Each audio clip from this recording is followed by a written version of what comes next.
ఇలా వదిలేను, నేను చచ్చిపోయేంత వరకు నేను ప్రేమిస్తూనే ఉంటాను. సిగ్గుండాలి ఆ మాటలు చెప్పడానికి. ఒక క్యాస్ట్ ఒక అబ్బాయి క్యారెక్టర్ని డిసైడ్ చేయగలుగుతుందా? అది మన బిడ్డ సంతోషంగా ఉండడం అనేది చూడండి. ప్రేమను గెలిపించుకునే దమ్ము ధైర్యం లేనప్పుడు ప్రేమించొద్దు, వదిలేసేయండి, పూర్తిగా వదిలేసేయండి. పేరెంట్స్ బెదిరించారు, పేరెంట్స్ బ్లాక్మెయిల్ చేశారు, లేకపోతే నేను నిన్నెందుకు వదిలేస్తానని చెప్తారు. సో వీళ్ళకి నేను ఒక మాట చెప్తున్నాను. చూడండి అమ్మా, ఒక్క విషయాన్ని మీరు గుర్తుపెట్టుకోండి. మీకు మీ పేరెంట్స్ గురించి తెలుసు, 20 సంవత్సరాలు వాళ్ళతో పెరిగారు మీరు, వాళ్ళ మైండ్ సెట్ ఏంటో తెలుసు, వాళ్ళ ఆలోచన విధానం ఏంటో తెలుసు. ఇన్ని తెలిసిన మీకు మీ పేరెంట్స్ మీ పెళ్ళికి ఒప్పుకోరని తెలిసిన మీకు, మీ క్యాస్ట్ ఫీలింగ్ అనే ఒక రోగం మీ ఫ్యామిలీలో ఉందని తెలిసిన నిన్ను ఎవరు ఒక అబ్బాయిని లవ్ చేయమన్నారు? ఎవరు చెప్పండి? మిమ్మల్ని ఎవరైనా ఫోర్స్ చేశారా? ఒక అబ్బాయి నీ దగ్గరకు వచ్చి లవ్ ప్రపోజ్ చేసిన వెంటనే ఒకటే విషయం చెప్పాలి, మా పేరెంట్స్కి ఎలాంటి ఏం నచ్చవు, నేను లవ్ చేయలేను అని పక్కకి వెళ్ళిపోవాలి. ఒకవేళ వినట్లేదా మీ పేరెంట్స్తో చెప్పి గద్దించాలి. ఇంకా వినట్లేదా ఒక 2 దెబ్బలన్నా వేపించి అతను మానిపించాలి. ఎందుకంటే దెబ్బ కొట్టేది ఎందుకంటే తన భవిష్యత్తు బాగుండాలని. 2 తిట్టిన తర్వాత చెదిరించుకున్న తర్వాత ఏ అబ్బాయి కూడా మన వెంట పడడు కదా. అయినా పడుతున్నాడంటే వాడి దరిద్రం. రెండోసారిగా చేసిందేం లేదు, ఎందుకంటే మీరు ఆల్రెడీ చెప్పారు మా పేరెంట్స్కి ఇవన్నీ నచ్చవని చెప్పారు కాబట్టి అయినా పడుతున్నాడంటే దరిద్రం. ఒక అమ్మాయి ఎప్పుడైతే మా పేరెంట్స్కి ఇదంతా నచ్చదో, రేపొద్దున ఫ్యూచర్లో ప్రాబ్లం అవుతుందని చెప్పిందంటే వెంటనే మీరు అక్కడ నుంచి వెళ్ళిపోయారు. ఎందుకంటే ఒక రకమైన సిచ్యువేషన్ వచ్చేసేసి ఇద్దరు బాధపడతాం కంటే ముందు తెలుసుకుంటే బెటర్. అండ్ మా పేరెంట్స్ గురించి తెలుసు అంటే మీ పేరెంట్స్ గురించి మీకు తెలుసు, మీ ఫ్యామిలీ స్ట్రాటజీ గురించి మీకు తెలుసు, మీ ఫ్యామిలీలో ఉన్న వ్యక్తుల యొక్క క్యారెక్టరైజేషన్ మీకు తెలుసు, మీ ఫ్యామిలీలో క్యాస్ట్ ఫీలింగ్ అనేది ఉంటుందని మీకు తెలుసు, ఖచ్చితంగా మీకు తెలుసు. అయినా సరే ఒక వ్యక్తిని ఎవరిలో చేయమన్నారు, ఒక వ్యక్తితో కలిసి ఎవరు తిరగమన్నారు, ఒక వ్యక్తితో కలిసి ఫిజికల్ రిలేషన్ ఎవరు ఏర్పాటు చేసుకోమన్నారు? అని ఎవరో తెలియని అన్నోన్ పర్సన్తో తిరగడానికి మీకు ఏ ప్రాబ్లం ఉండదు, ఎవరో తెలియని అన్నోన్ పర్సన్తో రూమ్ డేట్ చేయడానికి మీకు ఎటువంటి ప్రాబ్లం ఉండదు, ఒకే కూల్ డ్రింక్లో 2 స్ట్రాలు వేసుకొని తాగడానికి ఏ ప్రాబ్లం ఉండదు, పగలు రాత్రి తేడాలు లేకుండా వీడియో కాల్స్ మాట్లాడుకోవడానికి మీకు ఏ ప్రాబ్లం ఉండదు.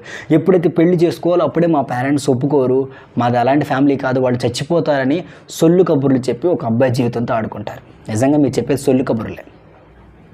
మీ పేరెంట్స్ ఒప్పుకోనప్పుడు ఎవడమ్మా మిమ్మల్ని లవ్ చేయమంది? అవసరమా? ఎవరు లవ్ చేయమన్నాడు? లవ్ చేస్తే చచ్చిపోతావన్నా, లవ్ చేయకపోతే ఏమన్నా నష్టం వస్తుంది, నేను ఎవరన్నా కొంచెం కొడుతున్నారా? ఎవరు చేయమన్నారు మిమ్మల్ని? లవ్ చేయొద్దు, అలాంటప్పుడు చేయొద్దు. ప్రేమను గెలిపించుకునే దమ్ము ధైర్యం లేనప్పుడు ప్రేమించొద్దు, వదిలేసేయండి, పూర్తిగా వదిలేసేయండి. ఈరోజు మీ పేరెంట్స్ మిమ్మల్ని బ్లాక్మెయిల్ చేశారని చెప్పేసి ప్రేమించిన వ్యక్తిని కాదనుకొని మీరు వేరే వ్యక్తిని పెళ్లి చేసుకుంటున్నారు. రేపొద్దున మిమ్మల్ని ప్రేమించిన వ్యక్తి బ్లాక్మెయిల్ చేస్తే పేరెంట్స్ని కాదనుకొని వచ్చేస్తారు కదా. ఇలా ఎమోషనల్ ఫోర్స్ని బట్టి మీరు మారుతూ ఉంటే మీ లైఫ్ ఇప్పుడు సెటిల్ డౌన్గా ఉంటుంది. నేను ఇప్పుడు లవ్ మ్యారేజెస్ చేసుకోండి, లవ్ మ్యారేజెస్ చేసుకోకండి అని చెప్పట్లేదు. నేను చెప్పేది ఒకటే, ప్రేమించే స్థాయి స్తోమత ఉంటే సరిపోదు, ప్రేమను గెలిపించుకునే దమ్ము ధైర్యం కూడా ఉండాలి. ఈ 2 లేనోళ్ళు ప్రేమించడానికి అనర్హులు, వాళ్ళకి ఎటువంటి అర్హత లేదు. సో ఇంకొక పాయింట్ కూడా నేను మాట్లాడాలి. పెళ్ళి సెట్ అయిపోయిన తర్వాత కూడా, పెళ్ళి మీకు ఫిక్స్ అయిపోయిన తర్వాత కూడా మీరు ప్రేమించిన వ్యక్తితో మాట్లాడటం ఎంతవరకు కరెక్ట్? ఎప్పుడైతే ఒక వ్యక్తితో నీకు పెళ్ళి కుదిరిందో ఆ రోజే నీ గతాన్ని మొత్తాన్ని మర్చిపోవాలి. అది చేయకోకుండా పెళ్ళి కుదిరిన తర్వాత కూడా నీ బాయ్ ఫ్రెండ్కి ఫోన్ చేసి ఎలా ఉన్నావు, బాగున్నావా, నేను మర్చిపోలేకపోతున్నాను, నువ్వంటే నాకు చాలా ఇష్టం, ఇలాంటి డైలాగ్స్ అన్నీ చెప్తే అది ఎంతవరకు కరెక్ట్? అటు ప్రేమించిన వ్యక్తిని మీ మైండ్లో ఉంచుకొని, రేపొద్దున పెళ్లి చేసుకునే వ్యక్తిని మీ మైండ్లో ఉంచుకొని మీరు చేసేది ఏంటో తెలుసా? ప్రాస్టిట్యూషన్. అవును, ప్రేమించిన వ్యక్తిని ఎలాగో వదిలేసావు, మోసం చేసావు, ఇక పోనీ వాడి కర్మ. కనీసం పెళ్లి చేసుకునే వ్యక్తితో అయినా సరే కరెక్ట్గా ఉండు, పర్ఫెక్ట్గా ఉండు. అతన్ని ఎందుకు మోసం చేస్తావు? తిరిగింది మీరు, కన్ను మిన్ను తెలియకుండా, ఒళ్ళు అదుపు లేకుండా తిరిగింది మీ ఇద్దరు. ప్రేమను గెలిపించుకోలేకపోయింది మీరు. అని ఏమీ తెలియకుండా వాడు వచ్చి నేను పెళ్లి చేసుకోబోతున్నాడు. నీ ముక్కు తెలియదు, నీ ముఖం తెలియదు, నీ క్యారెక్టరేషన్ తెలియదు, నువ్వు తిరిగినటువంటి తిరుగుడు ఏంటో వాడికి తెలియదు, ఆయన నిన్ను వచ్చి పెళ్లి చేసుకోబోతున్నాడు. ఇప్పుడు మీరు ఎదుర్కొన్న ప్రాబ్లం మీ ఇద్దరికి మాత్రమే సంబంధించింది. పెళ్ళి అనేది 2 కుటుంబాలకు సంబంధించింది, 2 కుటుంబాల యొక్క గౌరవానికి సంబంధించింది. మరి ఈ టైంలో నువ్వు స్టెప్ తీసుకోవడం ఎంతవరకు కరెక్ట్? ప్రేమించిన దాన్ని ప్రేమించావు, వదిలేసావు, వెళ్ళిపోయావు. ఇప్పుడు అబ్బాయి కనపడటం ఎందుకు, అబ్బాయికి ఫోన్ చేయడం ఎందుకు, ఇకిలించడం ఎందుకు? నేను నిన్ను మర్చిపోలేదు, నేను ఇలాగ వదిలేను, నేను చచ్చిపోయేంత వరకు నేను ప్రేమిస్తూనే ఉంటాను. సిగ్గుండాలి ఆ మాటలు చెప్పడానికి. చచ్చిపోయేంత వరకు ఎలా ప్రేమిస్తావు? మరి నీ భర్తను ప్రేమించవా? ఎందుకు ఈ మాటలన్నీ? పెళ్ళి అయిపోయింది, వెళ్ళిపోయి అంతే, నీ టైం అయిపోయింది, వెళ్ళిపో. వాడి కర్మ వాడే అనుభవిస్తాడు, ఏం కాదు. అండ్ అబ్బాయిలకి చెప్తున్నా, ఒక అమ్మాయి వదిలేసిపోయింది, ఏం చేద్దాం దానికి? ఏం చేద్దాం చెప్పండి? తనకి ఏదో ఫోర్స్ పని చేసింది, వెళ్ళిపోయింది.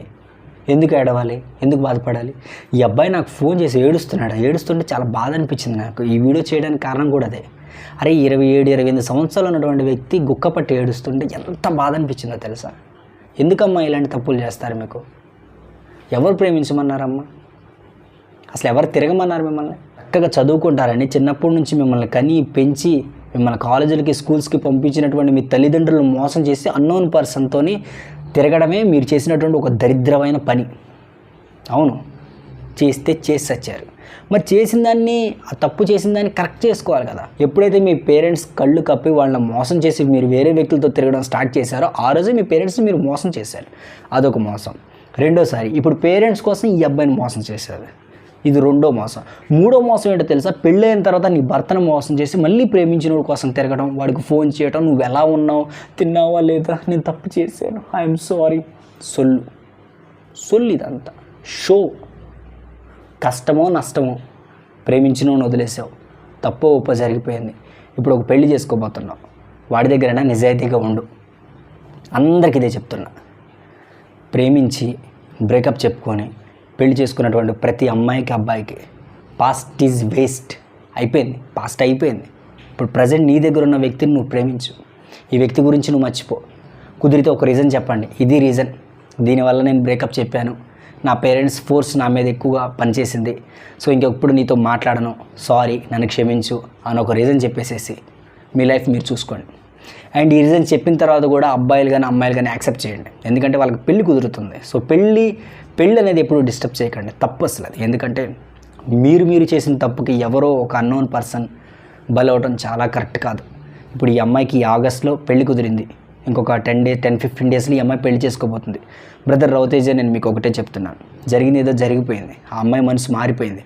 ఆ అమ్మాయి మీద ఒక ఎమోషనల్ ఫోర్స్ అనేది పనిచేసింది. ఇప్పుడు ఆ అమ్మాయి మనసు మారిపోయింది, తన జీవితం వేరే వెళ్ళిపోబోతుంది. తనతో ఎటువంటి కమ్యూనికేషన్ మీరు పెట్టుకోవద్దు. మీరు ఒకటే ఊరు అని చెప్తున్నారు కాబట్టి ఇంకెప్పుడు తన వైపు చూడొద్దు. తనని మీ లైఫ్లో నుంచి, మీ మైండ్లోంచి పూర్తిగా డిలీట్ చేయండి. ఎందుకంటే ఈరోజు ఆ అమ్మాయి ఒక సింగిల్ పర్సన్ కాదు, రేపు ఒక ఇంటికి కోడలు, ఒక భర్తకి భార్య, ఒక బిడ్డకి తల్లి. జరిగింది ఏదో జరిగిపోయింది, అయిపోయింది. ఇప్పుడు మీరు ఆలోచించి బాధపడినా ఏడ్చినా ఆ అమ్మాయి తిరిగి రాకూడదు కూడా. ఎందుకంటే ఒక 10 డేస్లో పెళ్లి పెట్టుకొని ఈ టైంలో పిచ్చి నిర్ణయాలు తీసుకోవడం కూడా కరెక్ట్ కాదు.